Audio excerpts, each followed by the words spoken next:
If we don't take care of them now, we will take care of them for the rest of their lives. We need to make sure that they have the nutrition and the resources that they need to grow properly, because they're our future, and we hold their future in our hands.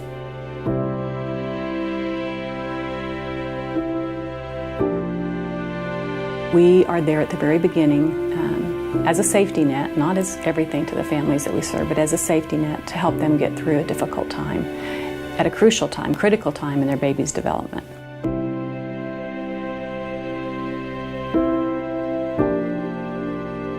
Poverty in Oklahoma is pretty bad. We have about 1 in 5 children who live in poverty, and poverty is defined as food insecurity. So the fact is that they probably won't get a meal many nights.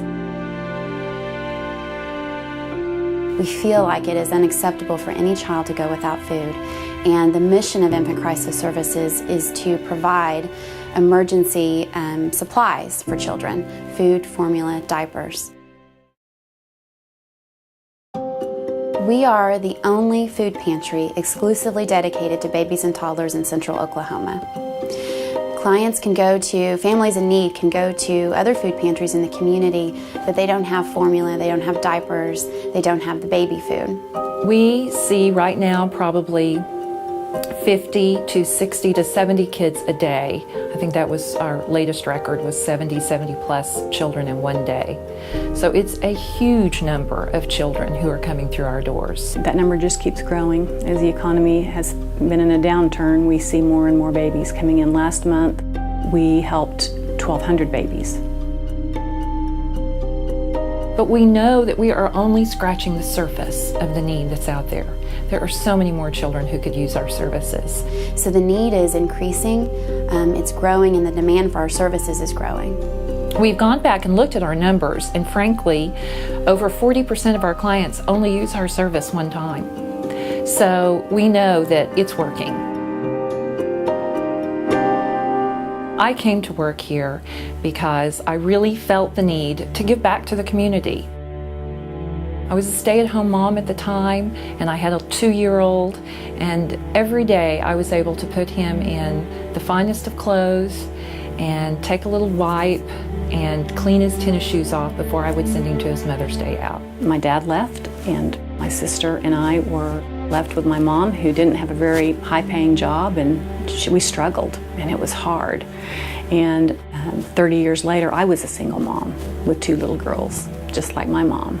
And even though I didn't struggle like her, I knew the pain of being a single mom and not having enough, or worrying about not having enough. And when there are families who were begging me for something as basic as a wipe, they needed wipes for the diapers that we were providing them, and they needed food and formula, but they needed those wipes too. And I thought, you know, every day I'm just throwing one of those away to clean his tennis shoes. So the passion for me is very, very deep, because I know what it feels like, and it doesn't feel good, and you want to do something to relieve that pain for others. So I think sometimes experience is the best teacher.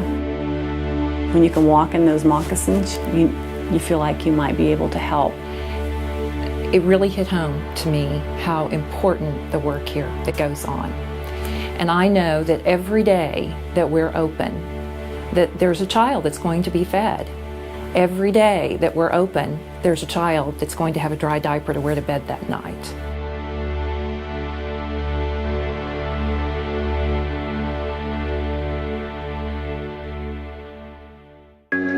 We rely on the time and the money of people that believe in our passion and our mission of feeding these babies, of helping these children. There are several things that the average person can do to help Infant Crisis Services, and of course the first thing that leaps to mind is making a financial donation. We couldn't keep our doors open if folks weren't willing to support us financially.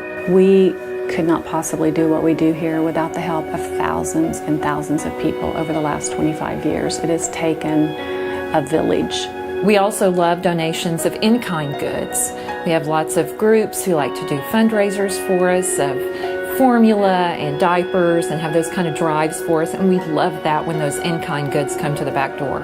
Also, if you're cleaning out your child's closet, bring us their used toys and their gently used clothes and coats and shoes. That's also another wonderful way to support us.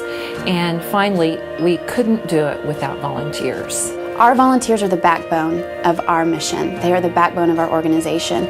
We could not feed and diaper and clothe 12,000 children this year without our volunteers. It's essential that that we have that support. We couldn't do it without them. We couldn't open the doors if it weren't for the people of the community who continue to give of themselves.